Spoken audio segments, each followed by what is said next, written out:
OCD, sikiliza vizuri. Tunachosema uchaguzi hautafanyika nchi hii. Na tumejitolea. Mimi na Tundu Lissu tunachoomba kwenu mtuunge mkono.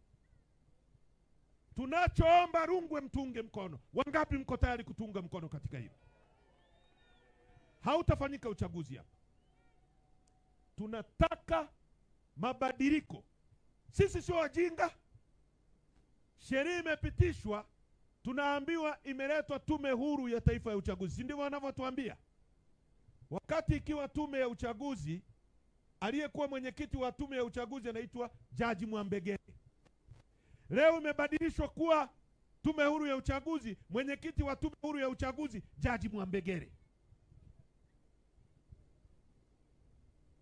Hivi hao watu wanatuonaje sisi? Wanatuona kama sisi hatuna akili, sio? Kwa sababu polisi wanawalinda. Wanatuona kama sisi hamnazo. Ndio maana kwa ujinga huu, katibu mwenezi wa CCM jana anasema kwamba Chadema inaenda kununua virusi vya Ebola na Mpox ije kuwasambazia Watanzania. Dunia hii, kauli ya aina hiyo ni hatari kwa uchumi wa nchi yetu. Kwa sababu unaposema hivyo, unawaambia watu wasije Tanzania kwa sababu Tanzania kuna Ebola. Unawaambia watalii wasikanyage nchi hii. Unawaambia watu kuwekeza Tanzania wasije kwa sababu kuna virusi vya Mpox. Kwa nini mpaka sasa jeshi la polisi halijamchukulia hatua Makara? Hiyo kauli ingetolewa na Dr. Slaa John Heche, sasa hivi tungekuwa ndani. OCD kilichosababisha wa Afrika Kusini wakaunda Emokonto ya Sizwe ni kuonewa na makaburu waliokuwa wanatumia polisi. Binadamu ukimwonea kwa kiwango ambacho hawezi kuvumilia, atachukua hatua. Msitufikishe kwenye kona hiyo.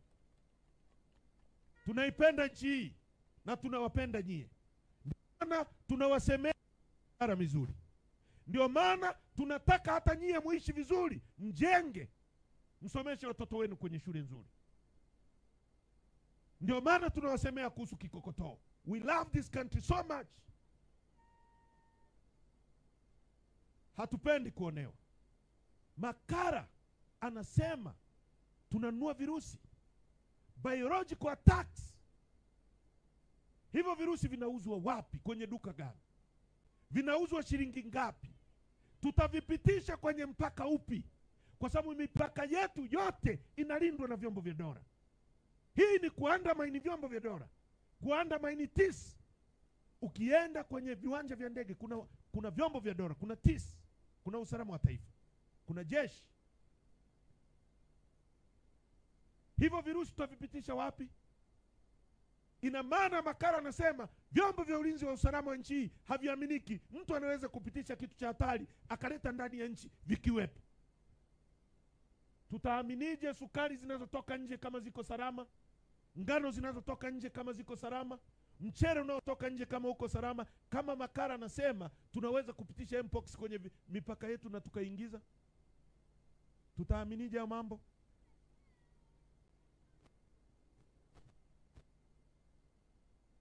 Kwa nini asiseme hivyo virusi vinauzwa wapi? Tuambie WHO wakaangamize hivyo virusi kabla havijaingia nchini.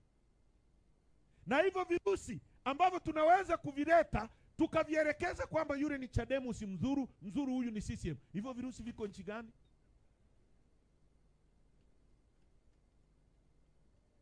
Kwa nini hawa watu wa namna hii wanaongoza nchi?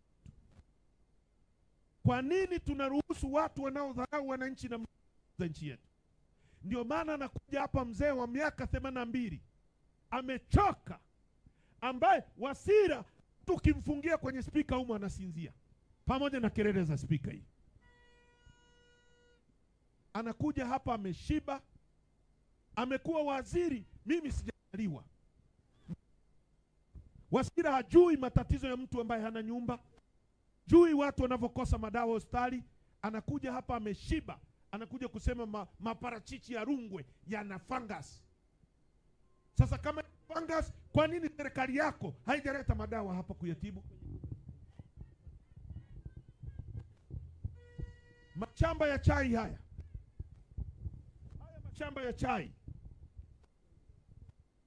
mashamba ya chai haya yalikuwa yanatumika kuajiri watu wa Rungwe. Uongo kweli? Leo wamekabidhi kwa watu kwa rushwa. Uchumi wa Rungwe umeondoka.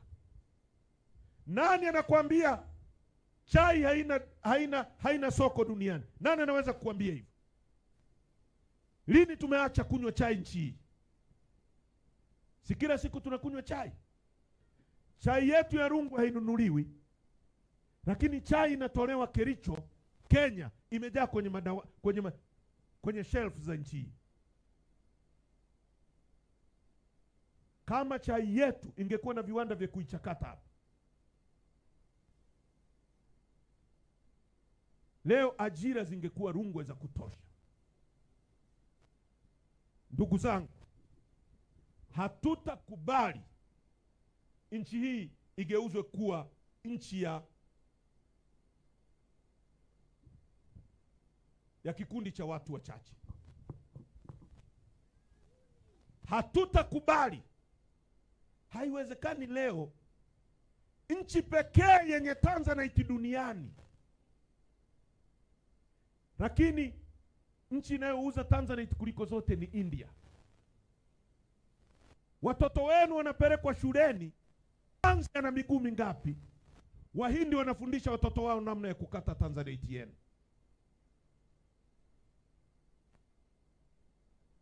Leo Tanzanite imeajiri watu milioni 6 kwa sababu ya viongozi wa hovyo walioko madarakani. Hii Rungwe inapaswa kuwa sehemu ambayo imeendelea sana. Nimepita hapa, nimekuwa surprised kwamba Rungwe Cooperative Union, mnaojua ni ya mwaka gani? Kabla ya uhuru. Uongo kweli? Hapa wameishi wazungu. Nimeona nyumba nyingi zinaonekana ni nyumba wameishi Wajerumani hapa. Haya ni maeneo ambayo yana utajiri wa kutisha, lakini watu wetu hawanufaiki na hivyo vitu. Unakwenda unakuta tomato sauce ya American Garden ketchup ndio iko kwenye meza pale. Unajengaje uchumi wa watu wako? Unaajiri vipi watu wako kama fedha zinatoka humu zinakwenda kununua tomato Marekani?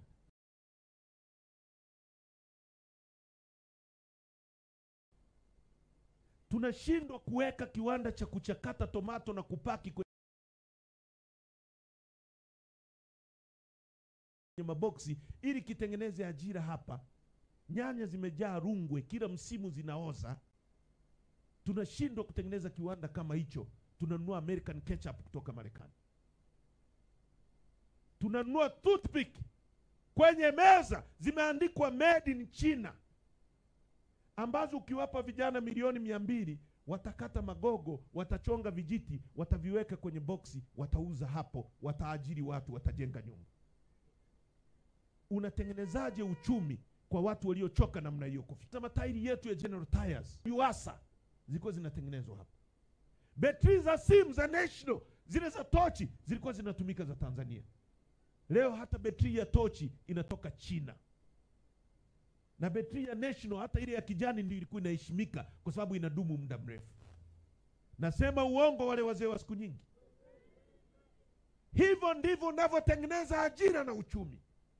Leo tunaagiza bodaboda, zimejaa everywhere, lakini tairi ya bodaboda inaagizwa kutoka China. Hatuwezi kutengeneza hata tairi ya bodaboda.